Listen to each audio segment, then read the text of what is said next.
Hola ballers, it's Preacher, and I'm not alone today. We're going to be talking about how we kept the guild together over Nighthold before we inevitably fall apart in two. And in order to do that, because I'm not an officer anymore, I've drafted in the hero and legend and ultimate guild master raid leader and his puppet, Mr. Piroen. Sorry to tease you there, Piroen. But yeah, I want to introduce two of our officers of the five we have. The first one is going to be Mr. Nups, who I have played with since I believe you were 15 years old. Pretty much, yeah. When I was starting my WoW career, my raid Molten leading Core, with a bro. squeaky voice. It wasn't that squeaky, actually. I would never have guessed you were 15 at the time, let's put it that way. All right. Yeah, and of course, Mr. Piroen, who is our raid leader and guild master, who I believe failed his trial in Stark when he joined.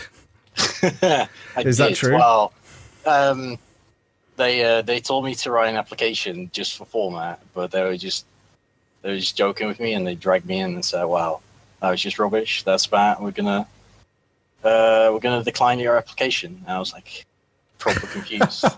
Welcome to Stark, the home of the bands. Yeah. Yeah, so we're actually in the guild Not Like This, which is actually Team 1 from Stark Industries, which is the community guild founded by Andy. He will always remember that, starting Stark. And originally was designed with no raid progress in mind, and now has, we've moved on, obviously we're under a different banner for guild reasons, a top 300 world guild. So we've done pretty well. So the state of this show is the Nighthold was obviously devastating to many, many, many guilds. And once people realized exactly how many people we kept, they wanted to know how that was done. And is there anything they can learn from that? Which is why we brought these guys in here now. So to set the state of this, we're going to go to Mr. Piroen and find out really what the guild was at the start of Legion when we were coming into there, and particularly the end of WoD, when he prepared the guild for its Legion progress. Take it away, boss. Yeah, so obviously the end of WoD was pretty exhausting for most guilds, with Legion lasting that long. Well, yeah, sorry, HFC lasting that long. So we lost quite a couple of members after our first kill of Archimond. Mm-hmm. And we're kind of low on players on reclays quite weakly, but with Legion looking pretty good content wise, we had a lot of good players coming back. We decided that HFC is not for me, and we knew we're pretty good from previous progression, so we were pretty confident in our big roster starting out in Legion. How many did we start with? I mean, we also had to point out here that two of those players who left and came back were myself and Mikey, I believe, or Nups. Yeah. I obviously had my second child during HFC. Bad timing by me, and I apologise. But you left as well, I believe, Nups, during the end of HFC? I had a work thing coming up right around Philhari time, I think.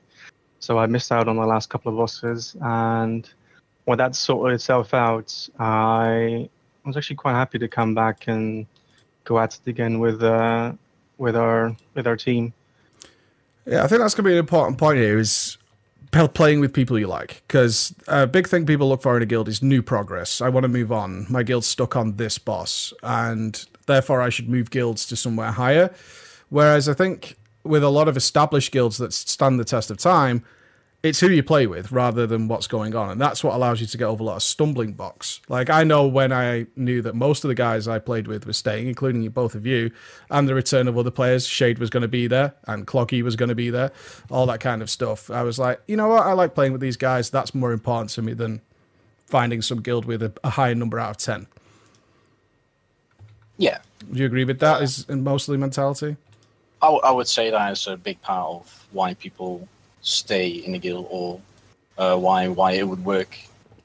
And you would, like, people staying obviously leads into you having less issues or stability issues, roster issues, and that would lead into more people wanting to stay again and just spiral upwards in this case.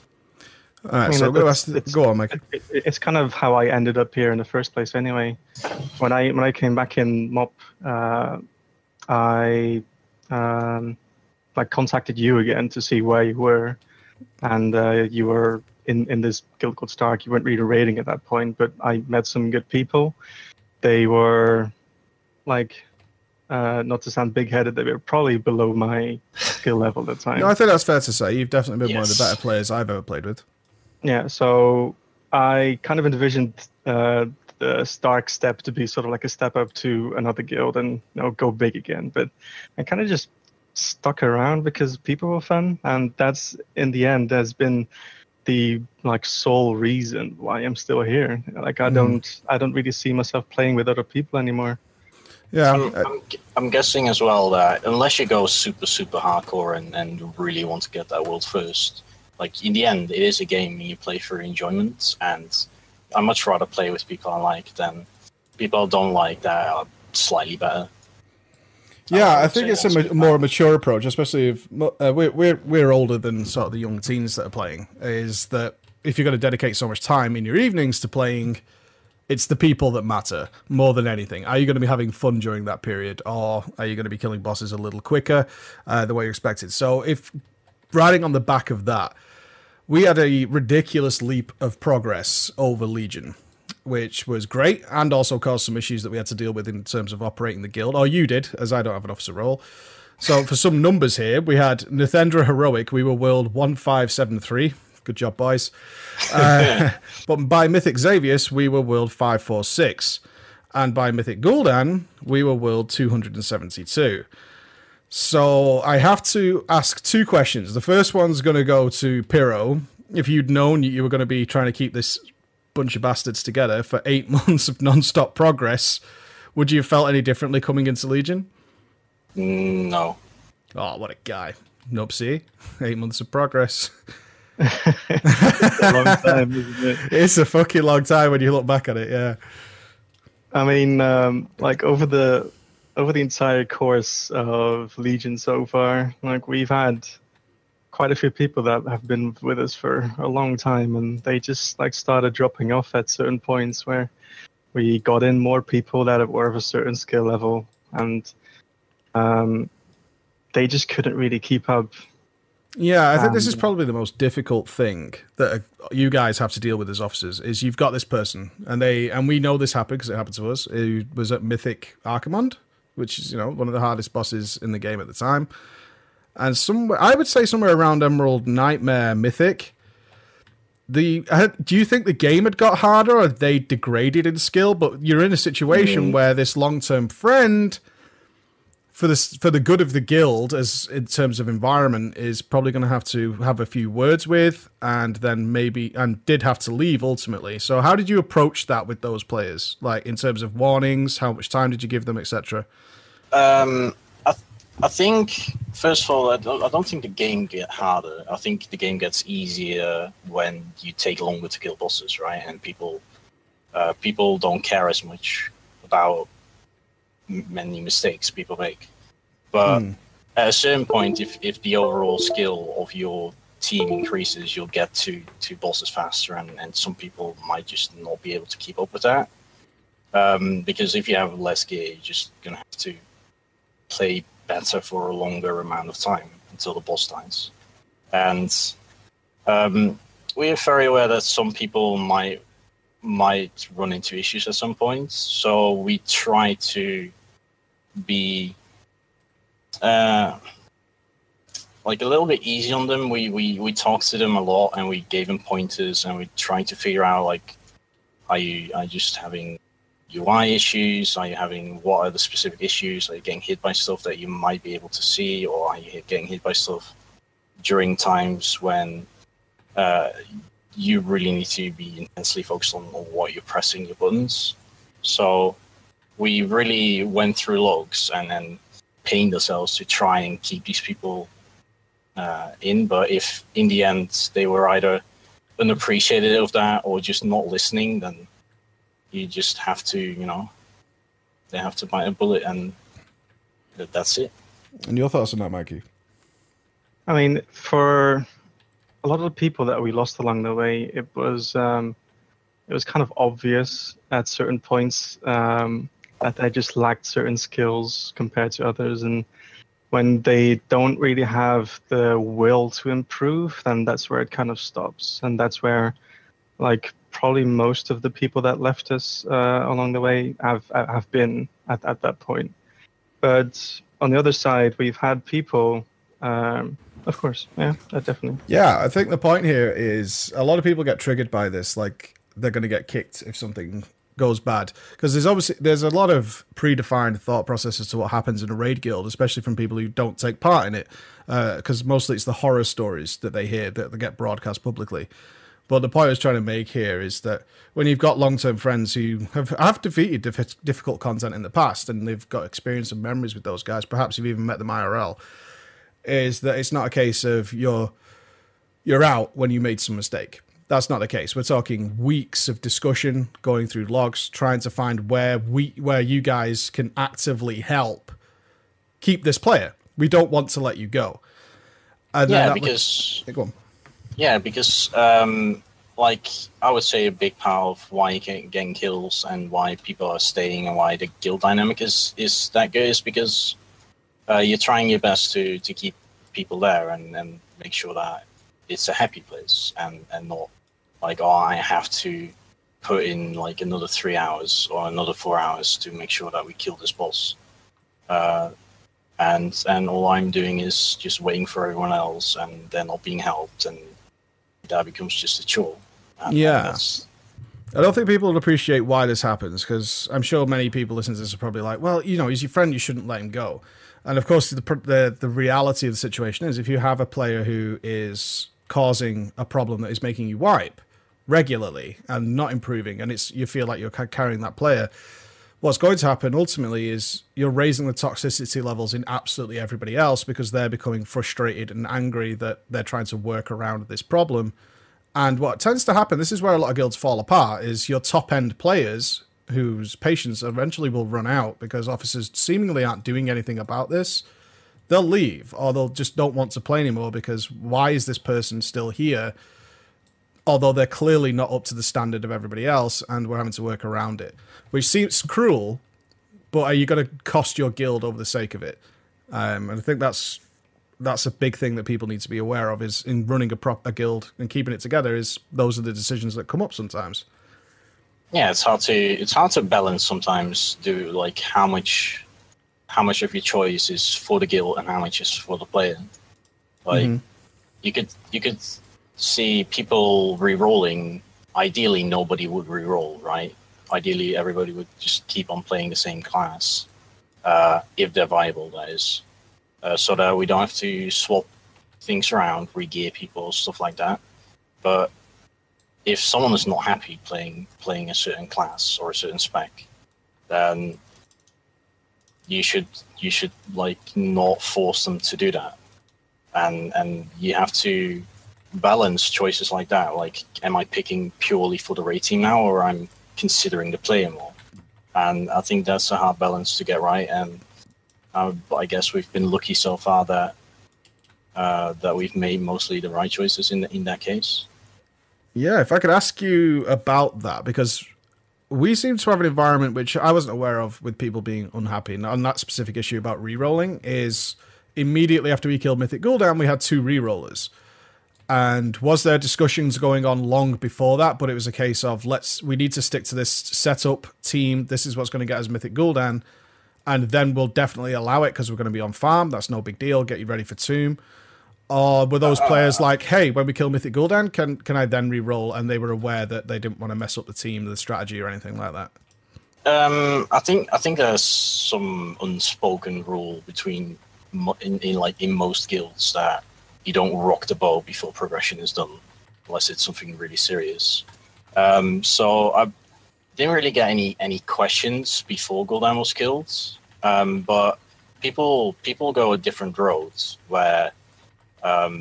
One of the people that wants to reroll did ask me, hey, can you guys discuss whether I can do this? And because we like to actively make sure people aren't unhappy, we have dragged in people as well, like, hey, we've heard from other guildies or from other players that you aren't particularly happy with the way your class is playing right now. You actually proactively do this if you hear rumblings and rumors. We've done that, I think, on 2 occasions where we say, like, look, we heard you're not really happy, but some people might not, dare to ask or think that they shouldn't re-roll or anything like that, and then you just have to step in as the unapproachable people and approach the people that.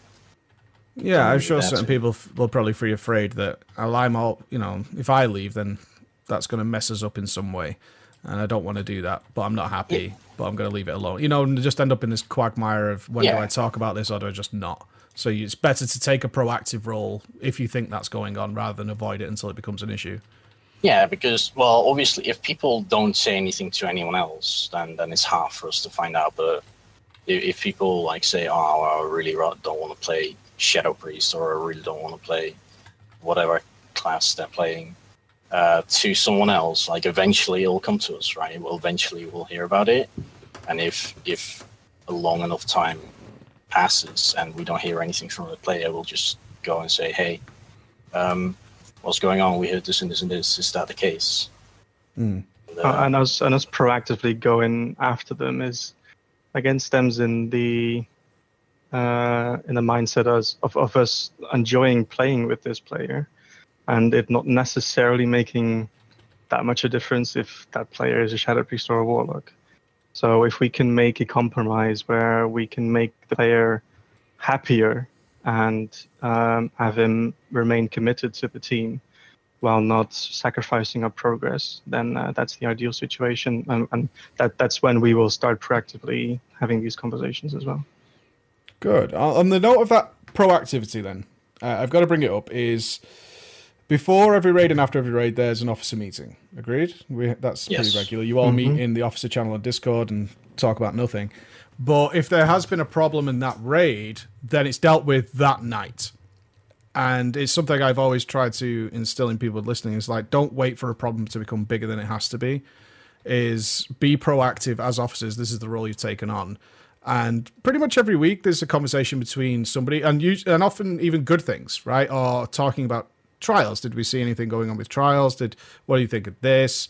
You did this wrong, and going through logs and talking about that.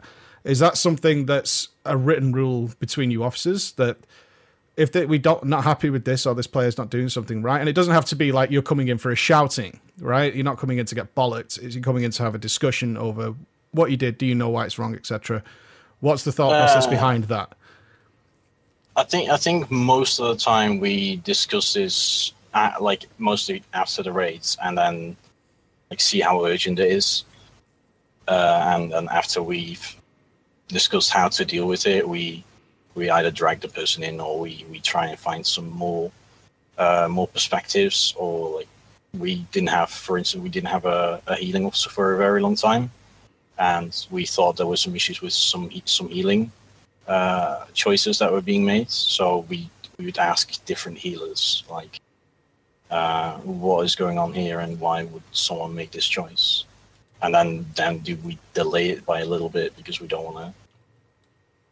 You don't want to lose all your healers, right? Yeah. Well, yeah. That would be a bad idea. That would be bad leadership. You just kicked all the healers. Yeah, you don't want to tell someone, well, you're doing this and this wrong, and then it turns out that you're just making a complete fool out of yourself. But yeah, if we can deal with it as soon as possible, for that. We definitely drag around people a lot, and that's kind of our signature. Where now that we're in Discord, you don't have a noise when you get dragged to an officer channel or something. People get surprised that they're there or something. But we do drag people around a lot to just quickly get to the root of a problem, or have questions about certain things that are happening to a player or a mechanic that a player is supposed to do. And that happens during raid, that happens after raid, and before the raid not that many times, but that's usually when we have certain actions that need to be done that we've discussed beforehand. Or even the other way around, if we feel that there's something wrong with the way we're doing a raid as an officers team, we would drag some people in and ask them hey, we've heard these noises, do you agree with that, or is that just somebody that wanted to get one piece of loot and is just really unhappy about it or something like that? So in that regard, are we talking about strategy? Like we're doing the boss wrong? Because for the most part, strategy is, I kind of want to say Piroen, but that's usually because you do your sort of big speech at the beginning of a new boss of ideas of what's going to happen. Let's work on this phase now. This is generally the idea. Or is it done between all of you when building the raid setup? Is there a lot of research and stuff? Because you know I don't research. So when we start a new boss, it's kind of like, okay, we're going to work on, like Gul'dan, we're going to work on phase 1. We kind of want to start around here, we think, and then we work from there. Is that something that's worked on together? And I can bring up the next point after this, but let's answer that one first. I think I would say I would put the most work into that, but because there's different perspectives of the fight, and I'm really range focused. I sometimes overlook certain things that affect melee a lot more, or healers need to deal with that, and then I do talk about it. Mostly leave just all the tank stuff for Shade. I don't even look at it. I just trust that he does it. Fair. Yeah, and I think the tactic, because we've grown, like, let's say from Siege of Orgrimmar, when I started, like at the end of Siege of Orgrimmar, when I started raid leading, most of the tactics that we used were obviously like either the fat bots tactic or what's her name, girl, something birds. Proper bird, that's the one. And everything is just written out for you how to do a fight. But as you get to bosses earlier progression, those resources don't exist, so you just have to find a way around the fight yourself, or a lot more. Just talk with people that have killed it and say, well, you have to pay attention to this or this. And then I really enjoy it because you can just work around your setup a little bit more. We obviously look into like what classes tend to be better for certain fights, and I work like that with our setup. But yeah, I mean that initial prep is only like a quite small amount of effort that goes into actually making the final strategy that you kill the boss with. Where Piroen probably does the most amount of effort when it comes to the initial prep and getting us started on the boss. But then when we've done like pulls or like say one night on the boss, that is a bit harder than the first ones in a tier, for example. Then we actually do sit together and we start looking at our perspectives that we've had on that fight, where I'm bringing a melee perspective, Piroen has the range perspective, Shade has tanking perspective, and then now we have Big T who has a healer perspective, and then we just collaborate on changing things that we've experienced during that night and change it for the better for the next time. And then we come with a better plan, we get further, and we reiterate, and then we do that until we kill the boss. Yeah, it's also really easy to look at videos and see people just, cruise through a fight, but you don't really see what the hard part is. Like you never see the progress, even on bosses that have taken 500 pulls. You don't see where they fell down. You could look at Croesus and then think, well, this is just easy, just DPS raise, and then you realize, oh wait, we need to properly set up all this soaking, and that's going to go wrong a couple of times. And if you just go blindly and follow what other people are doing, you'll just run into problems, and you'll extend how long it will actually take you to kill a boss by quite a while. Compared to when you try and work around your strengths of the team, like, oh, we can respond really fast to this, or we're really good at just pushing the DPS, and then just kind of try and work your way around that. Yeah, I would say sell yourselves a little bit short there on where your resources are, because one thing I really like about how our guild is run is always open to suggestions from players from what they're noticing from their perspective, usually quite quickly. And I think Mythic Gul'dan was a big example of that, where there was at least probably 7 or 8 people contributing different ideas on what was happening and rewriting how the fight should be done for us in phase 1. Not there weren't many bosses in Nighthold where we could do that, but there's a lot of guilds out there where the guild master or raid leader decides a strategy. The players will say, that's not working, and instantly shoot that down because they'd seen a fat boss video or whatever, and that's how that guild did it. So that must be what works for us. Whereas I've seen ideas discussed and then shot down, which is normal. It's like, no, we don't want to do that. but the consideration is always there. Should a suggestion be made, rather than trying to tyrannically sort of run it like I'm the leader, so fuck everybody else, you know? It would be mental to think that one person can consider every moving part of, especially the later fights on Mythic. There's so much to keep in mind that, like, and there's not only so much to keep in mind, there's so many ways of dealing with something that going a different way might be a lot better. And if not, at least you've tried it, and sometimes it works out, sometimes it doesn't. It's just, the risk. But like, never doing that will alienate your raiders as well, I would say.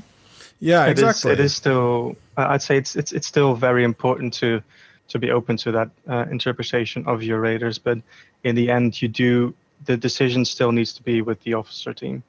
If you leave it to be too democratic and give too much, not necessarily power, but like decisions to the raiders, then that starts to devalue their trust in the officer team to take charge and make the correct decisions. Yeah, the decision has to be made. It's just it's more, okay, we heard what you said, but we're saying no, and that's where that comes in. That's, this is not what we're doing right now. We're going to be doing this, but the point I'm getting back to on two things here. One is, we, over the course of the 8 months of progress, we never really had a moment where the guild was utterly mad at each other. And I think all these things worked in conjunction to keep a generally happy environment. Is issues are dealt with super quick. So we never had an issue that went on for months that didn't get dealt with. Not one single one can I think of that wasn't dealt with almost on the day and was left for a week of rage building, tensions building, people infighting, etc. Which we see in a lot of guilds where the officer team tends to ignore things because they don't want to start a fuss, or there's no drama allowed in the guild, which is an utter impossibility with so many different people from other parts of the world. You just have to deal with it rather quickly. And this openness and communication. There's a lot of communication between the officer team and the players, either on a one-to-one basis or during the raids. And that's what I'm trying to stress to people is that's so important.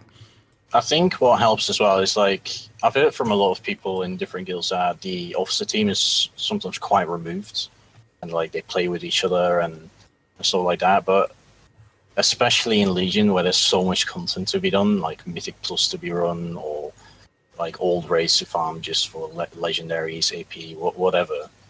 There's so much like content you can do in group form that you need to be leaving your raid leading role or your officer role outside of those groups, right? If I do like a Mythic Plus with other people, I don't want to be the officer, and if I fuck up here, like that's the end of my raid spot. I want to play with my friends, and obviously they're gonna be slightly different because I'm an officer and I do control whether they raid or not.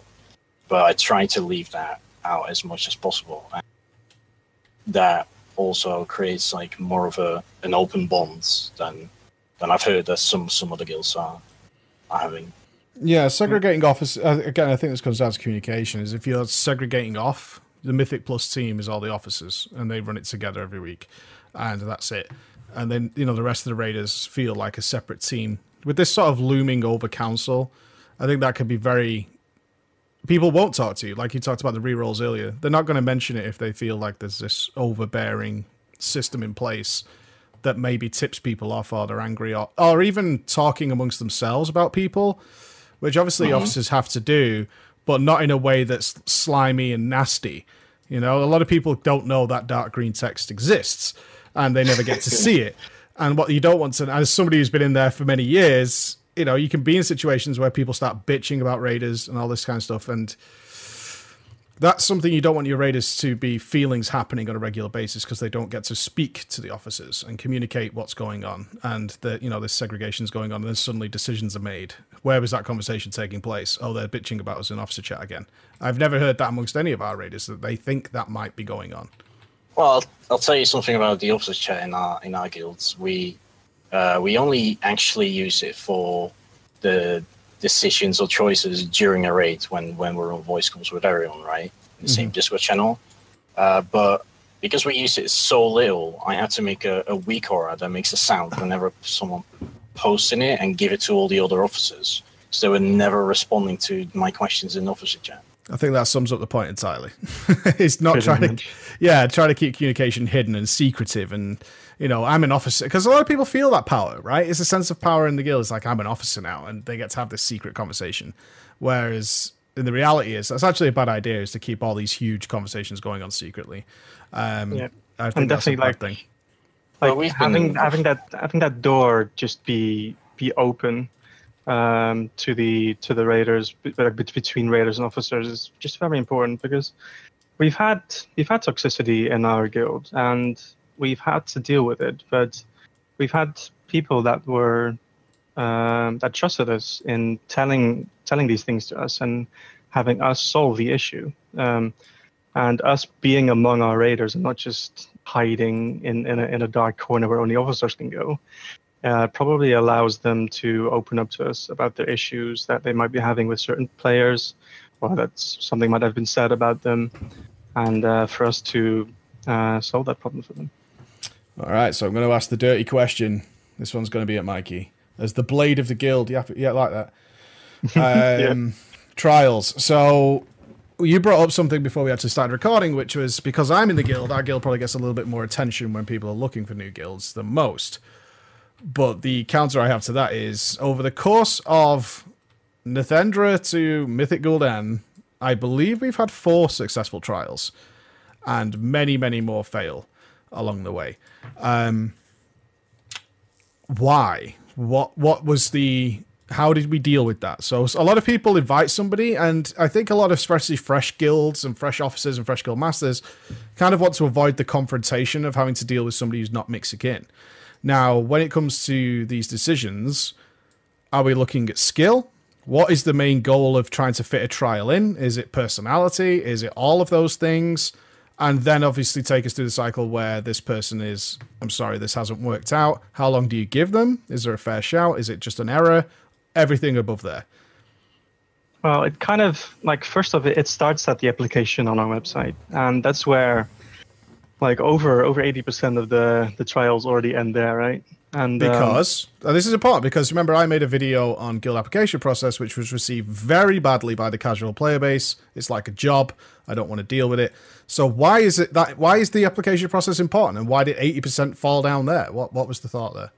It's basically exactly the same as a job application. You need to show in that application that you possess the basic tools and skill sets and mindsets to operate on our team.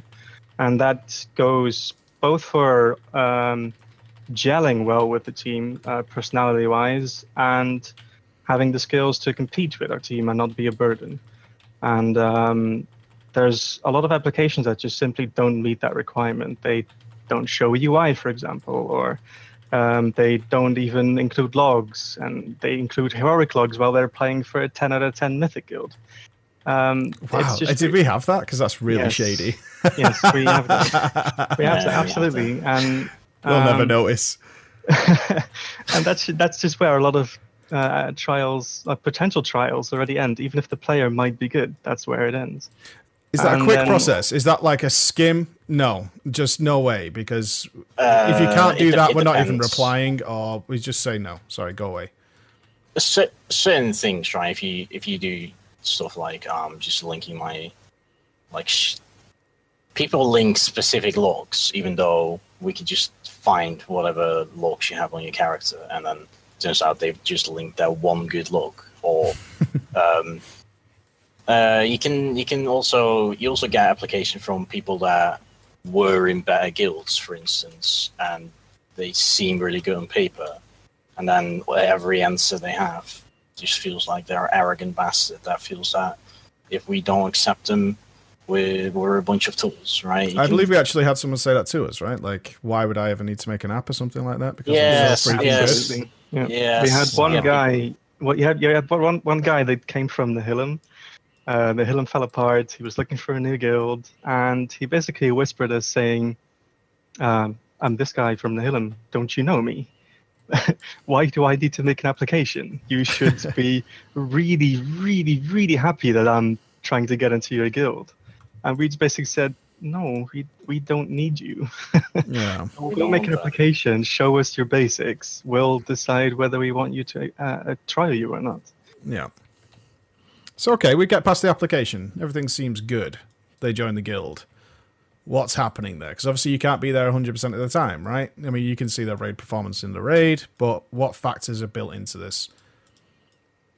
Well, we have quite a rigid structure how our trials are done, where they're probably longer than many other guilds, and this is for a very good purpose to us. Our trials usually last at the shortest about 6 weeks, which like I think many other guilds are doing like 2 or 3 weeks, and then you might get a raider rank or something if you're doing well. But we like to see a consistent player, and not someone that can just rock up and do one good raid and hey, you've made it, right? And in the middle, we have like a mid feedback kind of session where we provide feedback to the player. But very importantly, we ask the player as well how the player's experiences have been in the guild. And that's where you kind of start to fully see the picture of how the player is melding with your team. Yeah, I always feel there's like 2 trials, right? Where one of the trials is, can you actually perform in raids? Can you do the things that we require you to do to be able to kill a boss? And the other trial is, can you actually socially mix in with the guilds? Can you be part of the team rather than just one of the players that shows up for raids? And I don't even mean necessarily you have to be online all the time and be like buddy with everyone, but do you not cause issues? Do you seem open to like doing other content with people, or are you just being on your own all the time and just not mixing at all? Or really, I only want to play with my friends from previous guilds and stuff like that. Yeah, I think this is important because there's a lot of guys out there who's coast in being complete dickheads and doing great damage, for example, in the simplest context. They do great DPS, they turn up for every raid, but they're absolute assholes. And nobody likes them. And despite that, I think as guilds are getting more mature, and again, we're coming back to guilds that seem to stand the test of time, is that is now considered to be unacceptable. We don't care about that. We don't need them. There's good players that are nice. We've been very lucky, I guess, that they found us or that we found them, and that they're staying with us. But if there's people that are really good at pressing the buttons, but are like socially just inept or like just can't mix with a team or feel that they're better than anyone else, that's something that will rock your raid more, like rock the boat more, and will cause you more issues than it will cause you gain. So you don't need that. There's good players that are nice. There's good players that want to be friendly. And if you don't want to be friendly, then we don't want you. Yeah, I mean, I would say in a very, and I am honestly, and this is a personal thing, I'm extremely jealous that I no longer have the time to do this, but our Discord is ridiculously active at all hours of the day. And that seems to come through. And I wouldn't even put it down to luck. Again, I think you're selling yourself short there, is that we had a lot of trials, but only 4 made it through that process, where the rest of them, for one reason or another, whether they just randomly disappeared. I think the count was 3 there of people who just randomly logged off one day and never came back. Yeah. I seemingly got all the blame for that, which was nice. Thanks, guys. I mean, all the maid trials have gone, right? Yeah. Oh, clearly it was my fault, right? That was me. But it's a reasonably stringent process for a reason, and that reason is that the environment is as important as performance, because a point we're going to get to shortly is when the guild doesn't perform. Unexpectedly, we hit a wall. And that's where it falls back to how tight-knit and together your team is. But before we get to there, so we've got a trial, and if it's going well, it's going well. You're going to promote that guy, no issue. But it's not going well in either performance, or it's not going well in terms of this guy just doesn't gel with the guild. Like, the sense of humor's all wrong, he's causing issues, maybe he's arrogant, or whatever it might be. So maybe we're thinking of saying no to this guy, but how are you guys approaching that in terms of just get rid quick, sever the toe, cut the arm off, or is it like a conversation? It's like, hey, this ain't really working out what you're doing here, or warnings? Like you say, we have 6 weeks. So how do you approach that? That depends. It depends on how severe it is, right? If it doesn't gel, like you said, at all, then that is the main reason why someone would just not make it. If it really doesn't go right with the team, and you can notice that quite early, that's just mostly the end. If it's minor issues, like we had someone that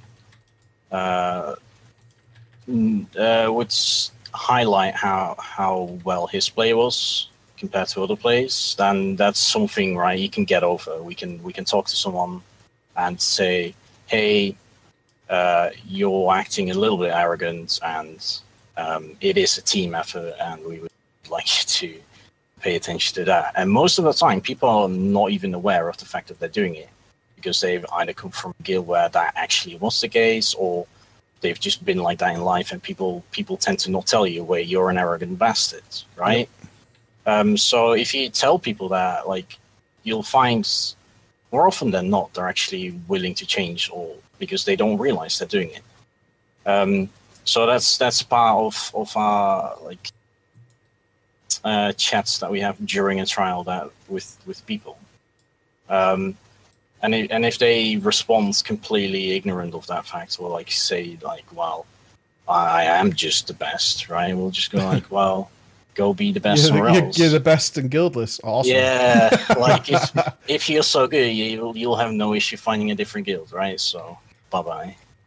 Well, it's like we like how it's happened as well in Legion so far is we've never kicked anyone without giving them a feedback session. Oh, have we ever kicked someone?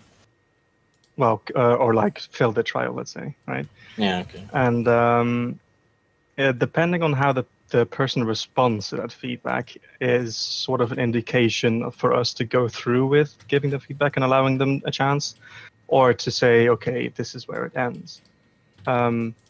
Many, like all four, basically the people that we've retained over the course of Nighthold that have come in and gotten their rating spot, they've had a feedback session where we kind of steer them in the right direction, and they've responded well to that, and they've gone on to be like a wonderful part of our team. Whereas we've also had people that didn't really understand why we were giving them these pointers, or why we were looking for a progression-minded player instead of a DPS-focused player, and they didn't respond in the way that we wanted them to respond, and that's where we said, okay, this is where we cut the tie. Mm-hmm. And that could end pretty quickly at that point. Yes. Yeah. Though we tend to not like go like, well, you're out, and then just kick him and nothing. We'll have a little chat and say, well, unfortunately, like, we feel that it's not working. Like yada yada yada.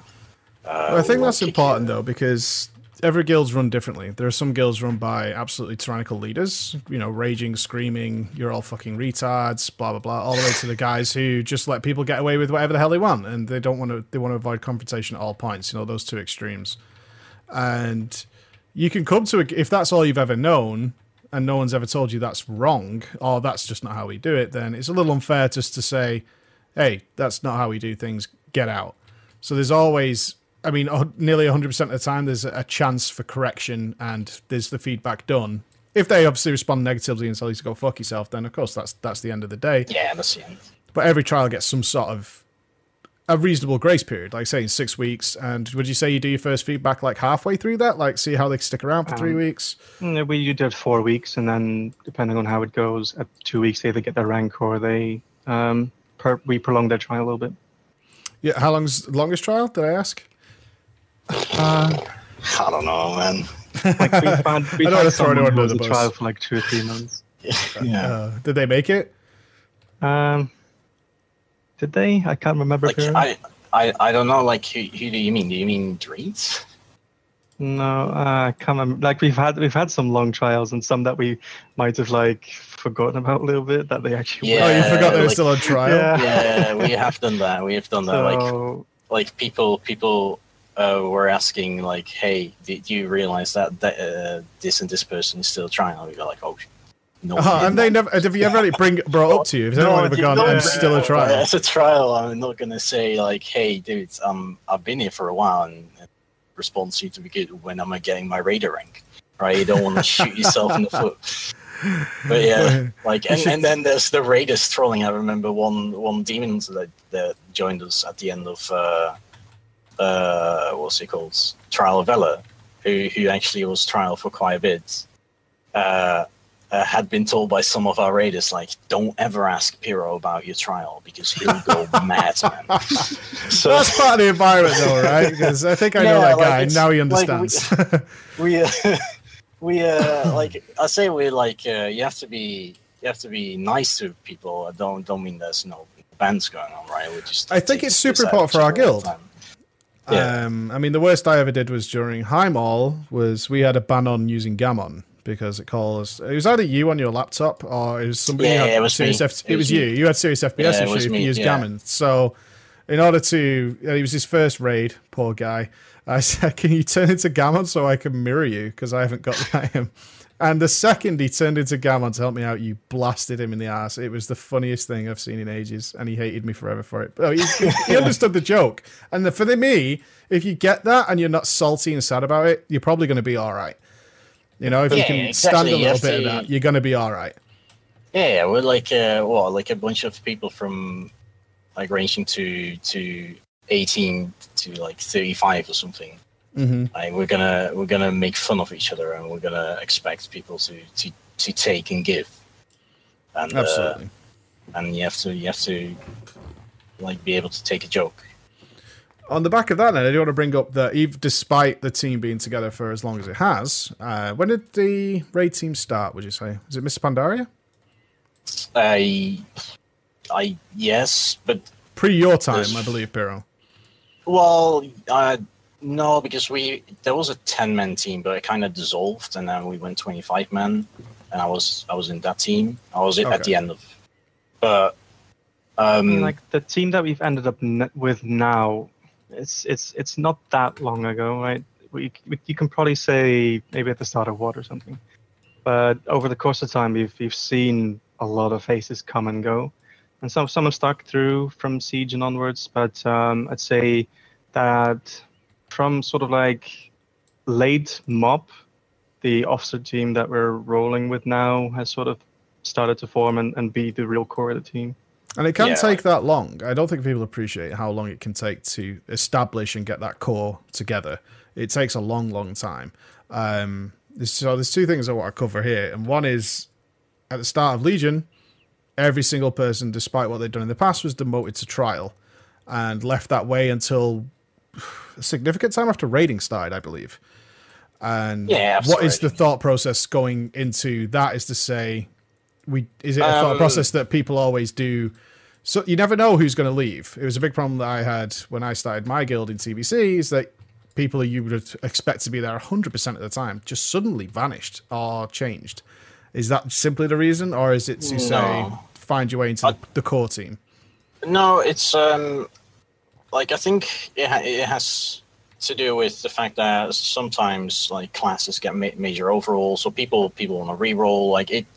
And the focus of raiding changes, or the mechanics are dealt with differently, or something like that. And sometimes people can't adapt to the changes of expansion, and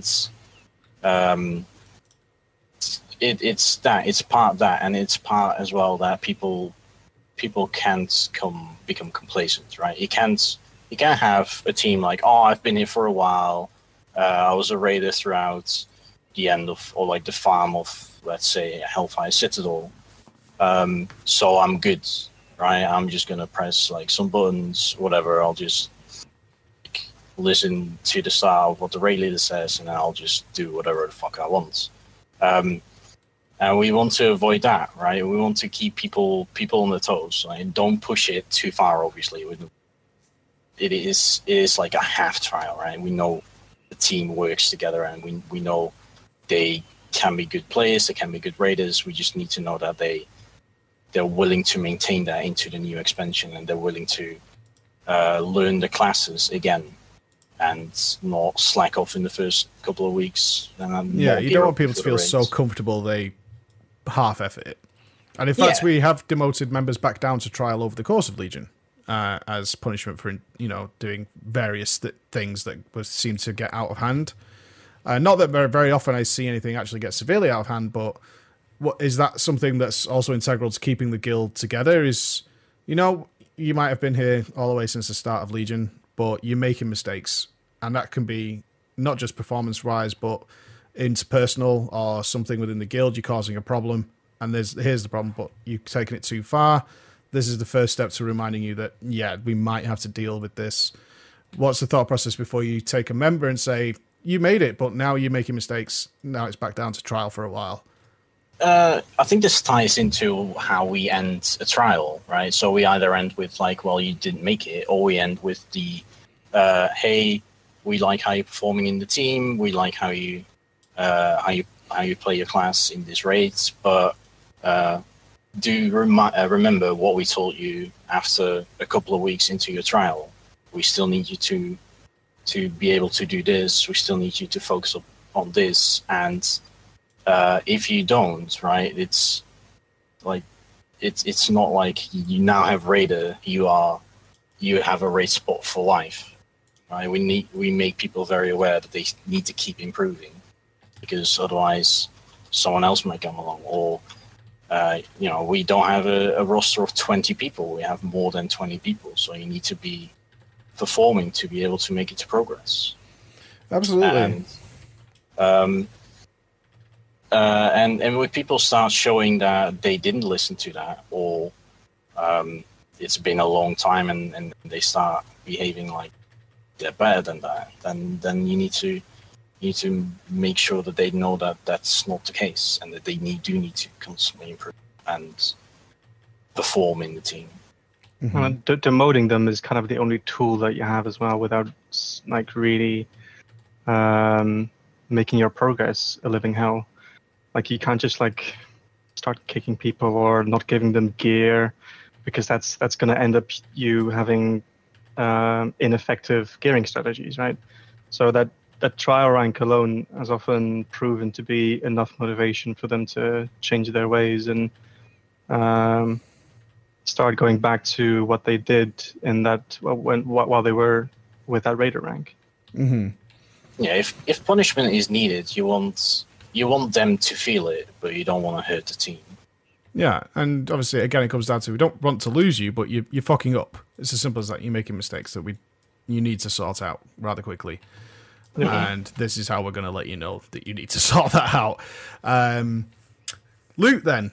Always difficult for raid teams to sort out, especially if you've got loot whores, which we could bring up here. But as far as I know, loot has never been a problem in our guild. And it's entirely dealt with. I think there's a voting system. You know what? I'm going to say it right now. I don't know how loot is dealt with in our guild at all. I get a button. I say I need it. Sometimes I get it. That's it. So, and it's never caused a problem, as far as I know. I don't know if you want to bring up some situation where, yeah, it did cause a problem. But that's how as far as I know, it's Piroen with some input from officers. Am I right? I mean, it's like 99% Piroen, and then for the really difficult items, or like the really critical items like star maps and stuff, that's where we have a little discussion, but it's pretty much Piroen. Yeah. It's like a one-man cancel. So how do you keep that fair then? How did you get the trust? Besides the Gul'dan mount, of course, which we know you're untrustworthy with. I think I think if you show that you're not giving the same people gear, or you're just trying to be fair, and that has been in place for a long time, new people will adapt to that, and I think most people that are in the guilds or in the raid team right now just came into this system. I'm not even sure many people are aware that I'm mostly the sole person that does it. I think so, because usually it's a case, if it's ever well, I do like, again, it comes back down to communication, honestly, and I think that's going to be the main theme of the show, is if there's an item you're not sure about, because obviously you don't know what's best for everybody, especially when it comes to the relics, which I know you'll dig out. Does you just say, is this best for anybody? Like, what is this worth to anybody? And then, there you go. Yeah, like I can see what people have. So, like we use an add-on and it shows me what people have for the slot that they want the item for. And I try to be aware of stat priority, so obviously can be aware of every single slot stat priority or how much of an upgrade it would be for someone. So I'm sure that I've made mistakes with that, but I just try and give it to the person which makes it the biggest upgrade for the raid team. And I think and I hope that people appreciate that, and that's why people tend to not come with any I don't think you can complaints get a about better appreciation than that, to be honest, Piroen, without people bitching about it. If you have nobody bitching about loot, I'm pretty sure that means everybody's happy with what's going on. Yeah, well, nobody cares about loot, which would be amazing.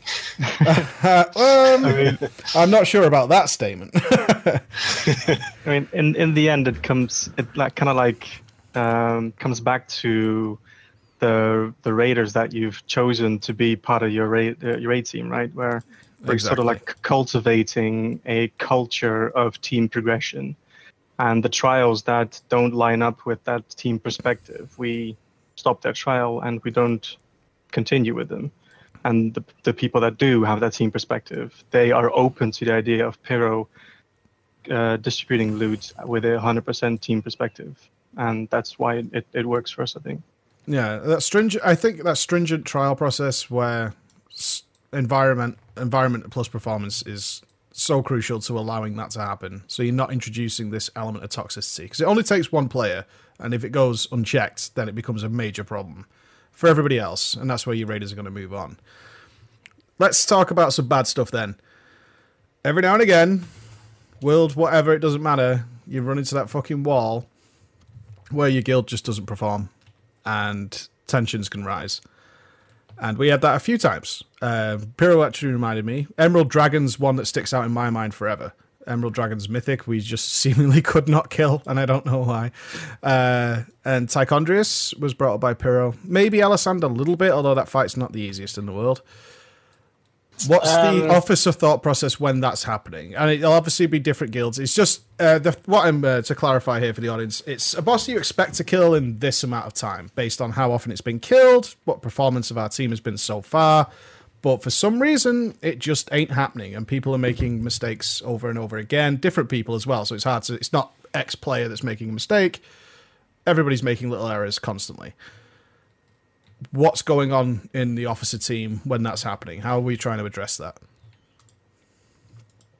I don't know if we have a specific plan. It kind of grows naturally, I would say, within the officer team.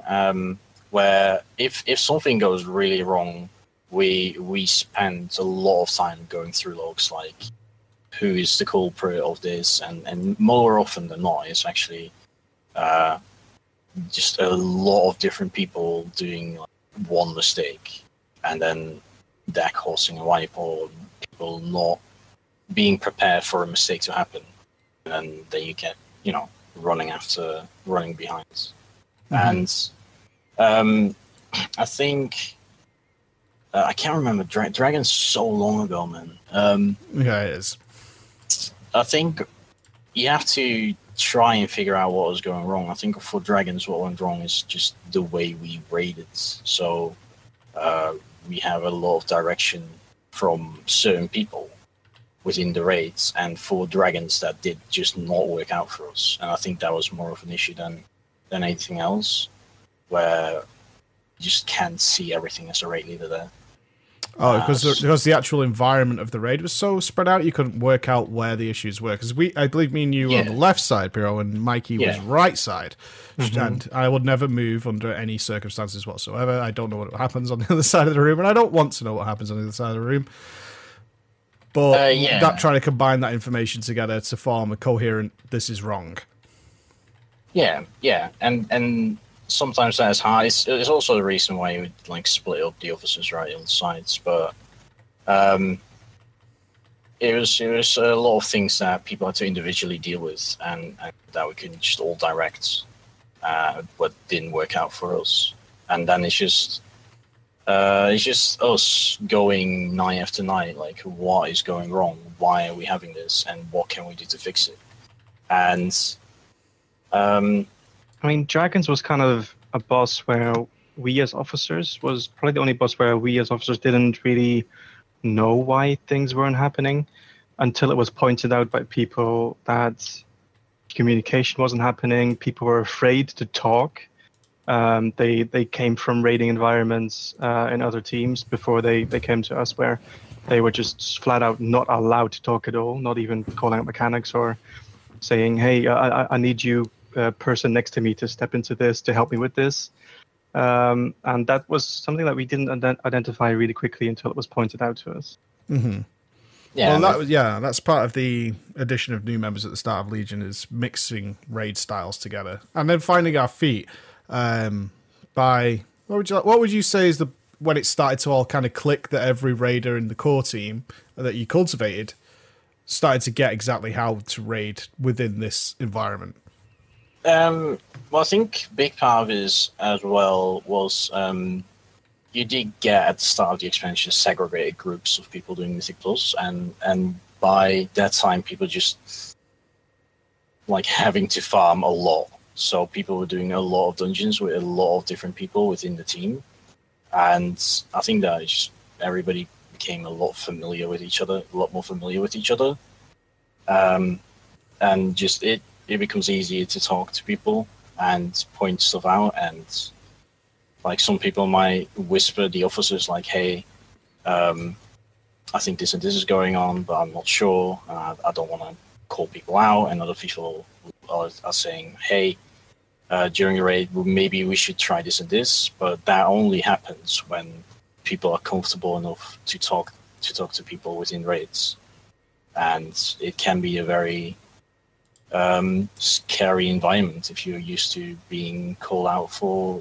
just saying something. And we needed to get that out of people's minds, and I think just the amount of content people are doing with each other helps. As to when it really started to click, I would I don't know exactly, of course, but I would say roughly Mythicalia.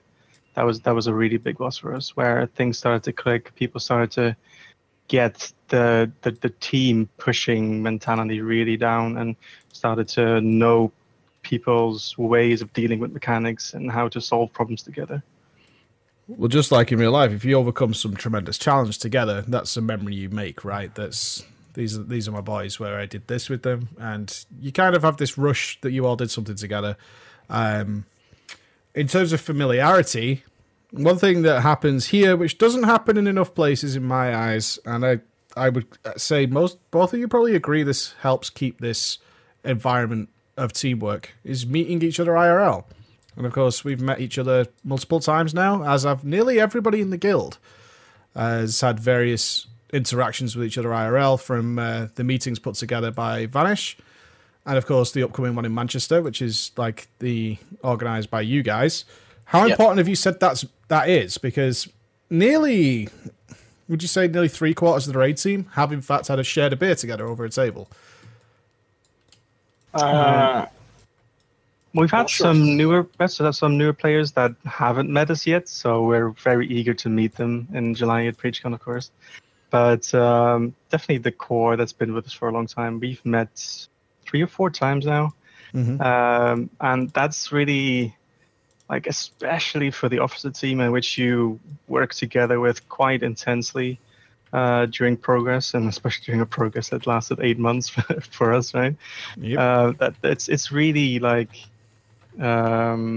made us enjoy each other as company, as people, to have met each other, to have shared beer and laughs together. It has added like another layer on top of that online personality that you interact with. I think a big part of it is just letting go that this is just a game, right? I'm like here with my friends. I'm here to make friends. I'm here to enjoy playing this, I mean, relatively dated game by now. and the reason I enjoy it is because I like the people I'm playing it with. If I didn't like the people I was playing with, I would not play this game anymore. If I were to just play this game on my own, like I would lose interest relatively soon. And if I make friends within the game, like Nups or Shades or Frankie, I think I don't know. I would want to like have a beer with him, or have a good chat, and just put a face to the voice that I'm listening to, and just generally have a good time. And it doesn't just have to be within the game. Yeah, I think it builds a bond that moves it to that next level, right? You're more willing to deal with the stressful times when things aren't going well. Because despite the fact that we're having this conversation, because we, according to my numbers, we only actually lost about 5 players over the course of the whole expansion, and a couple of them are still in the guild in some form or another. They might not be raiding now, but they didn't leave. They weren't like forced out or anything like that. When you do run into those tough times, these aren't just people you log on and play a game with to try and get your loots and your purples. These are your buddies. These are your mates. And, you know, that's what builds this. I think it's so important that I see in most guilds try and get some sort of guild meeting going, and it usually flops and falls apart. But you start to see all these things come together is by being very selective about who joins, for not just how they perform in the video game, but also what they are like as a person. Can they interact? Can they be a part of the team? They don't have to be the most social person by any means, but they're a gamer and they have similar values to what you have as a gamer and as a person. Then you want to meet them IRL, and guess what? Because you went through that process, they're actually really decent people, and they're the kind of people you'd want to hang around with if they lived close. And that's what builds this glue that holds everything together through the good and the bad, to the point where you're still together after all this time without falling apart and crumbling and having different views and visions. And would you agree with that? Yeah, definitely. Yeah, I mean, I can understand why it would fall. Like it is not easy to organize a meetup between people from different countries, like just that you haven't met. It can be quite scary, I guess, to just completely, you're meeting people that you've never met, right? So I remember the first time I was going to meet all these people. It's like, what can I expect? Like I just know them from WoW, right? And then like after 5 minutes, you realize, well, I kind of just know this person inside and out, because we talk so much on raid nights and like other nights and play other games together. Is I like these people are actually my friends. Well, you spend more time with them than most people IRL, as it turns out, right? I mean, that's the reality of the situation, is we do. I mean, we spend 3 nights a week minimum and have done for the last 8 months, let alone all the daytime and mixing and doing random Mythic Plus together. But that's just raiding has been 3 nights a week for the last 8 months. Yet that barrier still seems to exist for many people, and especially some guys who have social awkwardness. But I've tend to find, because we had a couple of guys in the guild who suffer from that, yet when they met their gamer friends, who they literally spend all their time with, a lot of that washed away. And that's why that bond is there, that tightness. Yeah, you have the initial feel of like these are strangers, and then like within the first 10 minutes you realize, well, these aren't strangers, right? I can talk to them over the internet, or I would not be talking to them in person, and it really is that easy. Yeah, because you always have to establish in-jokes, right? That's so important, is you already have the in-jokes. Yeah, like you've gone through the process of getting to know each other. What are you saying, Mikey? The fact that you are in a raid team together already just says a lot, that you share the same mentality, mindset, interests, and by default, that should really create a stronger bond than many of your real life friends, but by default. But the fact that you haven't met them yet, that's a difficult part for some people, I guess. Well, I can attest to that, because my best IRL friend, I can't raid with him. Because we have very, very different goals when it comes to video games. And that always comes out when we play video games, because we play it for very different reasons. And because the needs of, I think, of WoW players in general is so specific, like what your goals are in game, because even in WoW, it can be everything from battle pets to PvP. It's hard to find that group of players that is the same as what you want. Once you do, it's so good. But on the other hand, I would say that from all the I've been to a guild meet 3 times, and I've met Nups another time. Like, how much do you really talk about WoW? Very little on those. Never at guild. It's what do? You just hang out, you just drink beers, you go to a bar, or do whatever fun activity you have planned, and it barely ever goes. You barely ever talk about WoW. It's mostly hey, what's going on? What your life, what stuff like that. Just regular conversations, and it's not just geeking out about WoW non-stop. Yeah, I never thought about that. But you still have those inside jokes, those connections that you've built in your raid to connect you. And once you're past the first 5 minutes of meeting that person, that instantly clicks, and it just, that that's the person you've spent all that time with. Mm-hmm. Yeah, absolutely. I think it's very important, and it's something I try and encourage in everybody, is to take that leap. And you're probably going to end up with friends that you'll maybe not even play WoW with forever. But you'll probably play video games for a very long time together, and you build these friendships that will get you through crap times, and probably end up with a team, hopefully like ours. Again, hopefully this doesn't fall apart pretty soon. I don't think it will. But generally speaking, a team that works well together. The last point I had on here before we wrap up, because I know it's getting late for both of us now, is just leadership in general. How seriously you take it. We heard that a lot of time outside of raid does go into logs, particularly on new bosses or bosses that are posing a challenge. How seriously we take leadership? So obviously you two are here, but we have 5 officers total. That's right, isn't it? Frankie, Shane, and Big Tilts. And how do you think about it outside of the game, or do you not? Or is it actually because of the people you've chosen and the processes that you've put in place? It's actually a relatively easy thing to manage and not a stressful thing. It depends on the situation.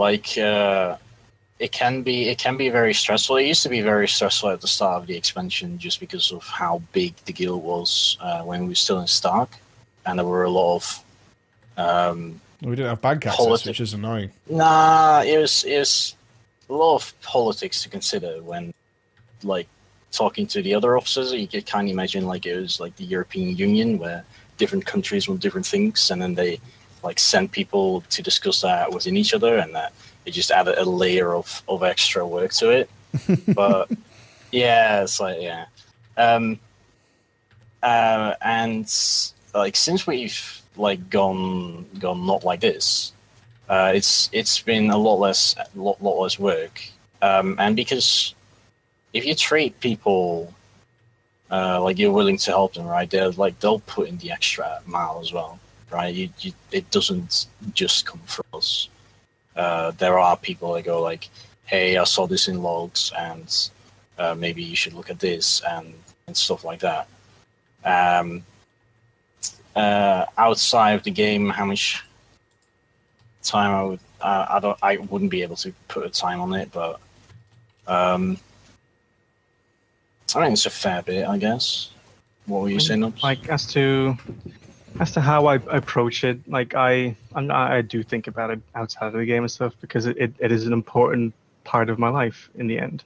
You're in a sense responsible for the enjoyment the fun that people are having with you and your team, and that sometimes weighs heavily on me and other officers, and to reach that goal of enjoyment for all of our players.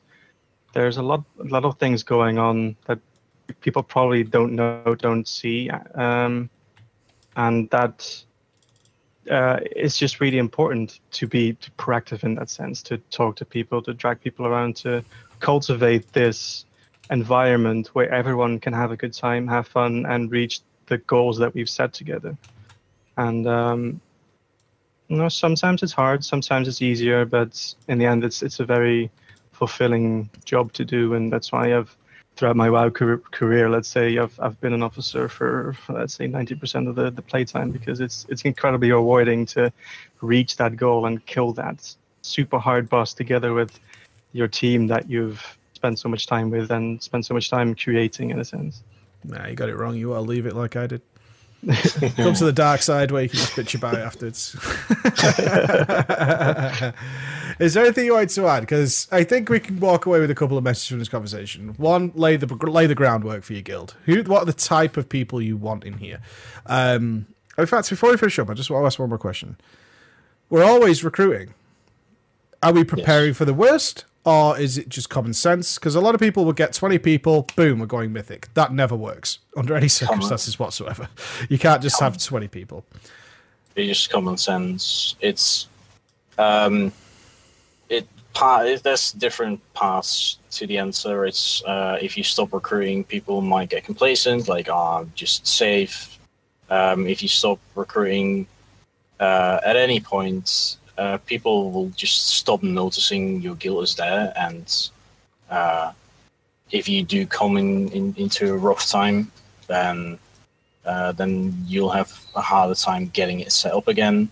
And obviously, you don't want to miss out on those gems, right? There might be people applying that like really fit in the guilds and are really good players. And all in all, it's never a good idea to completely stop recruiting. Like, we do have classes where we've said, okay, we have probably more than enough of that particular class, and if you were to apply, you would need to know that you have to outperform one of our raiders at least to have a chance at getting that raider rank. But we will never say please don't apply, we're closed. Yeah, I don't think. I mean, you never know when people are suddenly going to tanks, leave and get sick or something like that. You know, you never know when something's going to happen. Things that you can rate while having a second baby or something like that. I tried. Hey, trust me, you guys are having more fun than I was. You wanna. It's preparing for the worst. It's just common sense to not stop that aspect of like. Yeah, I think a lot of people think we've got like one or two extra healers or whatever. Because, I mean, if we look at our roster right now, I mean, do you ever get complaints from benching? Or at this level, is it just a considered part of, this is how the raid works, right? We know when we're raiding at this level, sometimes you're not going to be needed. Like, I set out on Odin, and we talked about it, and I was like, no, that's fine. That's totally fine. But we also have healer swaps that are sort of amongst themselves. We know we've got a great healer called Dan, but unfortunately he's playing Dis right now. It's not overly popular, and I don't think he's too into it. How does that sit well with you guys in terms of people being swapped out? Because we recently had the issue that we could talk about is some people, you realised, because we had a spreadsheet and people working out where they needed loot, is that some people actually hadn't killed certain bosses for weeks. This is the first Scorpion on kill I've had in about 3 months or something stupid like that. If you work on... Because we got a lot of complaints from some raiders that our farm was going... farm wasn't particularly fast, and like in an effort to increase that, we made a spreadsheet so we could see ahead of time what players we should definitely bring for certain bosses. Only to realize that by now it's just going to be the same people every week in, week out, because they need this piece of gear. And Titan Forged, even worse. Yeah, sort of like that, right? Or they just definitely don't need this boss. Well, then you're not going to get broke because someone might get a 925 item. That is really good for them. And then we got some people whispering us or like telling us like, hey, I've not killed this boss a single time since 7.2, or I've just killed it once. Can I kill this boss? And then, you realize, well, hey, this system isn't particularly working out right now, and we need to bring those people in as well. Well, at least our farm raids are much faster now. I think we can all agree. Yeah. But yeah, at that point is obviously taken, especially when we're on farm, especially with the Titan Force system. Has that system played any, before we just wrap up here, I'm going to finish shortly, but did the loot system become a problem for you, Piroen? Obviously as the main looter. I hate it. Yeah? It's so annoying. Like, there's a couple of things that I really hate about the loot currently is that there's no main stat on the jewelry, and like 18 people in the raid need that like necklace. Who the fuck do I give it? Yeah. And the the relics being so class specific that I don't. It takes a long time to realize who it should go to, and then the Titan forging is just like we had a situation where one of our healers got like a heroic Titan forged version of the star map, and then like he's kind of out of the run for the mythic version, even though it's still better. Yeah, it happens a lot with tier. Yeah, well, with tier it doesn't. Yeah, okay, yeah, with tier it is as well, but that's I can't decide anything there. That's just complete RNG what kind of token they roll. Yep. I just it just makes it a little bit more complex, and it takes me a little bit more time to take all of that in consideration. Like I'd rather just instantly know like, this should go to this person, this should go to that person. But with all those different factors to consider, it's a bit of a chore. In summation, then, anything you'd like to add, Mikey? I think it comes down to communication, dealing with problems quickly, and finding the right players for your guild. From there, you've probably got a much easier time than anything else. Is there anything you'd like to add in terms of what you've found over the course of this progress, which might help other guilds out, help aspiring GMs or officers in general?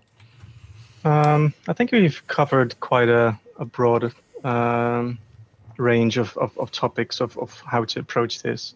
But I guess in conclusion, what we end up doing as our officer team is always 100% for the team. And whether that comes down to accepting certain trials or denying certain trials, how we approach conflict or difficult times in our guild, as long as the goal remains to have a good environment for your raiders where you're meeting your goals and you're allowing people to have fun with each other, then that's awesome, right? That's what you have to go for, and that's what we strive for all the time that we are officer in this guild.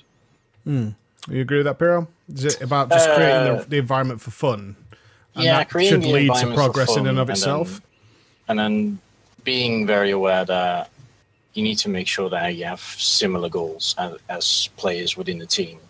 And I think you need to be aware as an officer that you are actually part of the team. You're not like the coach in football that stands outside in the dugout while you're watching everyone else play. You are actively participating in the raids, and I think it's an important part to realize that, and never be afraid of delving into the knowledge that all your raiders have. They might have been in guilds that ran into issues that you're dealing with right now, or they might have been officers at some point and dealt with some issues, or can see signs of issues coming up, and you should never be afraid of using that knowledge to the advantage of the entire guild.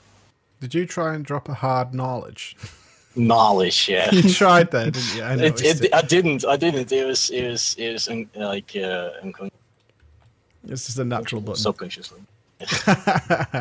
Well, there you go. That's our officers. The only reason I brought this in wasn't for smugs. It's just that we did pretty well. We didn't lose too many people during what was a very hellacious, the longest progress streak in history, I believe. I don't recall a longer one than 8 months. Perhaps during the more linear raids where, like TBC, where everything was open from the beginning. But since that days, I haven't really... I was trying to think to myself, has there been a longer progression curve? And they're still going on for many guilds. Obviously, we got a relatively early world kill, but the progression continues for many guilds to this day, working their way towards that mythic gul'dan. And their timer will be much longer than ours. It's been tough. This unironically, this comes the day of Serenity's collapse. As we know, we found out today that Serenity has stopped raiding as well for their reasons.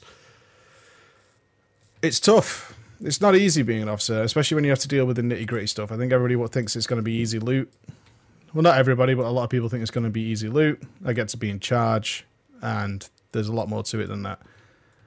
And thank you to you two for delving into that with... Combined, how much experience you got, Mikey? Like 7 years, officer. Has to be around that time, yeah. And in different games as well, outside of WoW, it has to be approaching. Oh, you're a WildStar raid leader, were you? Wildstar rate leader, yes. Did like world's top stuff there, and yeah, it's coming up on 10 years, I'd say. And Piro's got about 6 months under his belt and seems to be doing all right. So 6 months, yeah. Don't forget you failed your trial. I failed my trial. Now I started raid leading at Paragon, I think. Paragon Plexi. Oh, really?